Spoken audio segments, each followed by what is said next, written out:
Hello दोस्तों, तो अब हम डिस्कस करेंगे some basic concepts of chemistry का क्वेश्चन नंबर 34, जिसमें कि हमें एक वेल्डिंग फ्यूल गैस गिवन है जो कि कार्बन और हाइड्रोजन से मिलकर बनी है ओनली, यानी कि इसके अलावा इसके अंदर और कुछ भी नहीं है। बट हमें इसका फॉर्मूला नहीं पता, तो मैं इसको CXHY पुट कर देती हूँ क्योंकि मुझे नहीं पता इसमें कार्बन कितना है और हाइड्रोजन कितना है।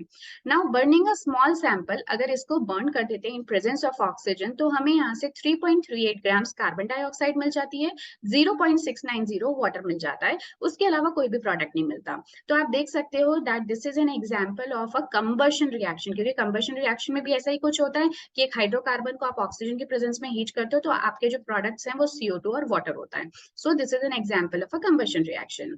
अब एक और इंफॉर्मेशन हमें गिवन है that a volume of 10 litre of this welding gas is found two way 11.6।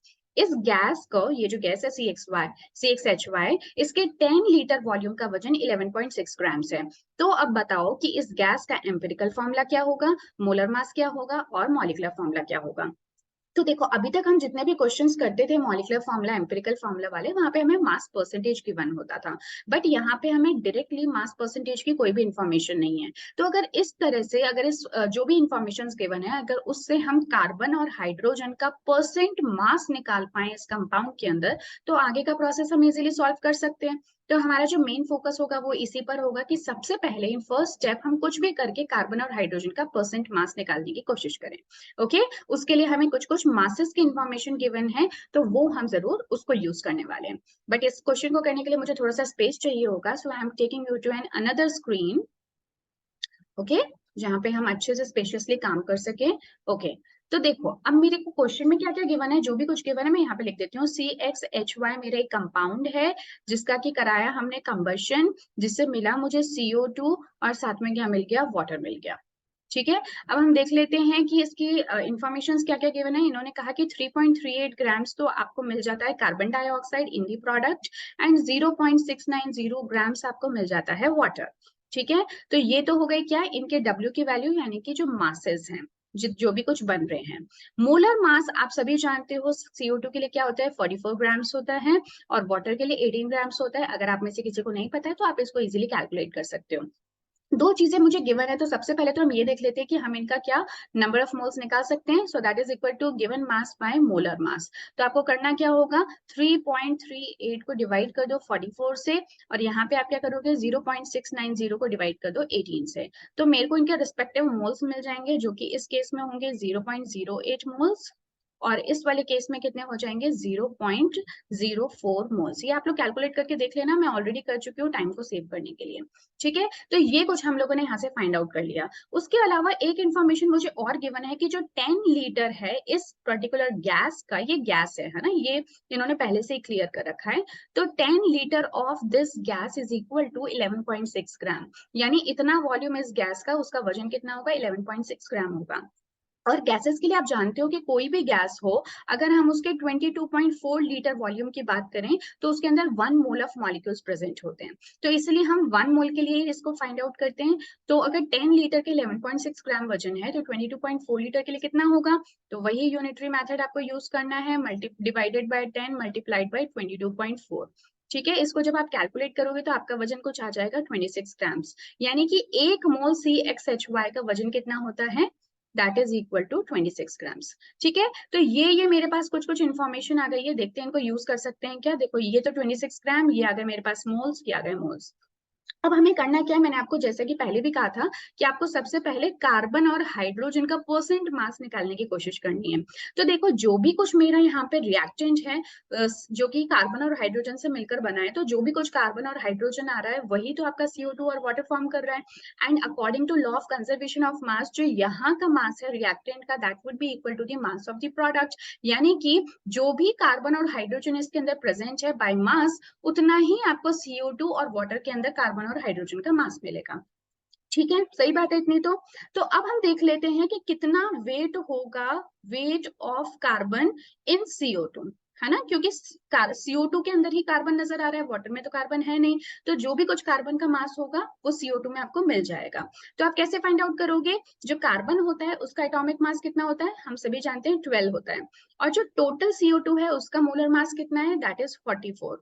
ठीक है, पर मुझे निकालना कितने के अंदर है, 3.38 ग्राम्स के अंदर, क्योंकि इतना ही मुझे मिला है कार्बन डाइऑक्साइड का मास। तो जब आप इसको कैलकुलेट करोगे so you will get it as 0.92 grams. ठीक है, इसका मतलब ये हो गया CO2 के अंदर कार्बन का वजन कितना है, 0.92 ग्राम्स है।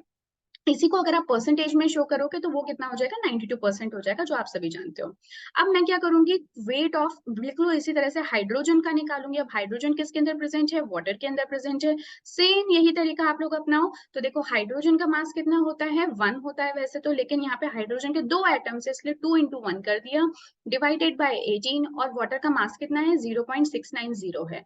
तो इसको जब आप कैलकुलेट करोगे तो आपका आंसर कितना आ जाएगा, 0.076 ग्राम्स आ जाएगा। यानी CO2 के अंदर कार्बन इतना प्रेजेंट है और वाटर के अंदर हाइड्रोजन 0.076 प्रेजेंट है। तो मुझे वेट तो मिल गया, लेकिन मुझे क्या चाहिए था, एम्पिरिकल फॉर्मूला निकालने के लिए मास परसेंटेज की इंफॉर्मेशन चाहिए थी। याद आ रहा है ना।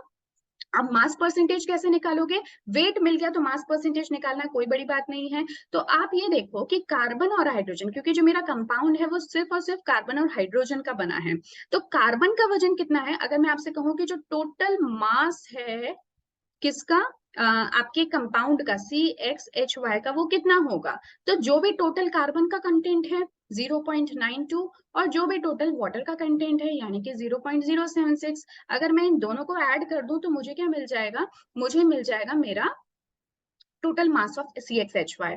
ठीक है, तो आप इसको कैलकुलेट करके देख लेना, मैं आपको डायरेक्टली आंसर बाद में बता दूंगी।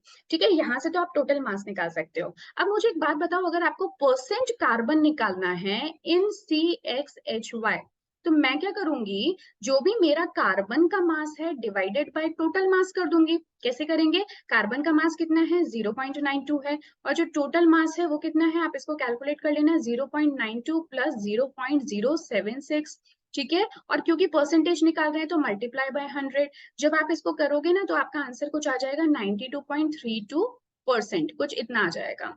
ठीक है, इसी तरह से अगर आप परसेंटेज हाइड्रोजन निकालना चाहते हो इन CXHY, तो वो कैसे निकालोगे, देखो हाइड्रोजन का कितना परसेंट है, तो कितना मास है, सो यू कैन सी 0.076 जो अभी हमने ऊपर निकाला, डिवाइडेड बाय टोटल मास आपके कंपाउंड का जो कि है 0.92 प्लस 0.076, और क्योंकि परसेंटेज में निकाल रहे हैं तो multiply by 100, so your answer will be 7.68%।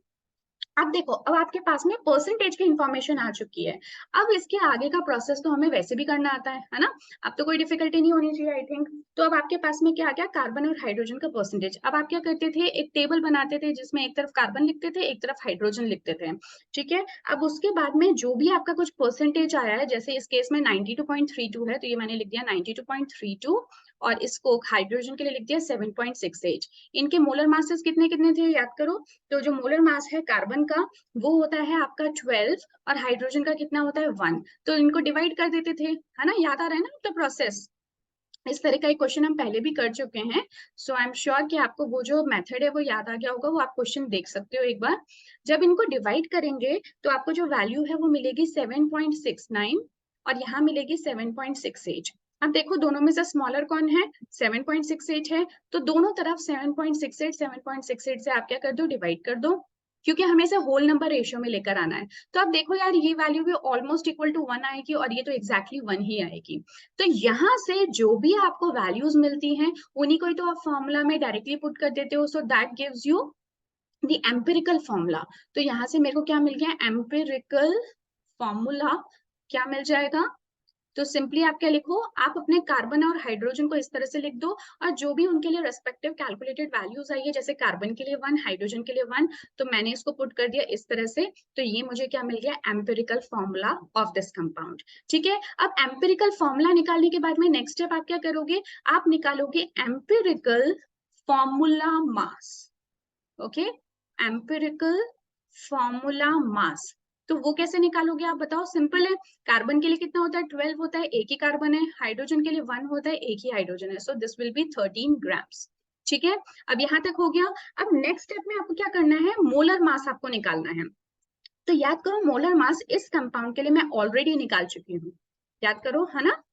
ये अभी अभी हमने शुरुआत में ही कर लिया था ये काम, तो आपको करने की जरूरत नहीं है। करना चाहते हो तो वापस से लिख लो कि 10 लीटर के लिए अगर 11.6 ग्राम्स है तो 22.4 लीटर के लिए कितना हो जाएगा, 26 ग्राम्स हो जाएगा। तो ये जो है ये वैल्यू हम ऑलरेडी कैलकुलेट कर चुके हैं by 11.6 divided by 10 multiplied by 22.4, so this will give you 26 grams. ठीक है, अब मेरे पास एम्पिरिकल फॉर्मूला मास भी आ गया और एक्चुअल जो मोलर मास है वो भी आ गया है। तो याद करो हम एन कैसे निकालते थे, जो एम्पिरिकल फॉर्मूला मास है, सॉरी जो आपका मोलर मास होता है, जो कि मॉलिक्यूलर फॉर्मूला मास आप चाहे तो कह सकते हो, molecular formula mass divided by empirical formula mass, इस तरह से हम कर देते थे। अगर आपको दिक्कत ना हो तो मैं यहाँ पे लिख देती हूँ, this is empirical formula mass, और ये आप इसको मॉलिक्यूलर फॉर्मूला मास कह सकते हो या फिर मोलर मास भी कह सकते हो, एक ही बात है। ठीक है, तो मॉलिक्यूलर फॉर्मूला मास जो है वो कितना आ गया 26, और जो एम्पिरिकल फॉर्मूला मास है वो आ गया 13। तो एन की वैल्यू कितनी आ गई, 2 आ गई। तो जो भी कुछ आपका एम्पिरिकल फॉर्मूला मास होता था उसके जो सब्सक्रिप्ट में वैल्यूज लिखी हैं विद द करस्पॉन्डिंग एटम्स, आप उसको 2 से मल्टीप्लाई कर दोगे तो आपको एक्चुअल फॉर्मूला मिल जाएगा। ठीक है, मैंने गलती से इसको ये लिख दिया, it's not empirical formula mass, it's empirical formula. ठीक है, तो इसको आप करेक्ट कर लो, जो भी आपका एम्पिरिकल फॉर्मूला है उसको 2 से मल्टीप्लाई कर दो। एम्पिरिकल फॉर्मूला मेरा क्या था, C1H1, इसको अगर मैं 2 से इनके सब्सक्रिप्ट्स को मल्टीप्लाई कर दूंगी तो क्या मिल जाएगा, C2H2, और ये ही है मेरा actual formula of this compound.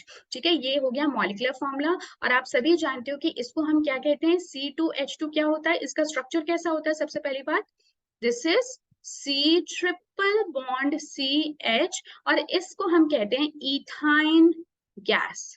ठीक है, ये क्या है आपका ethyne gas, this is a organic compound.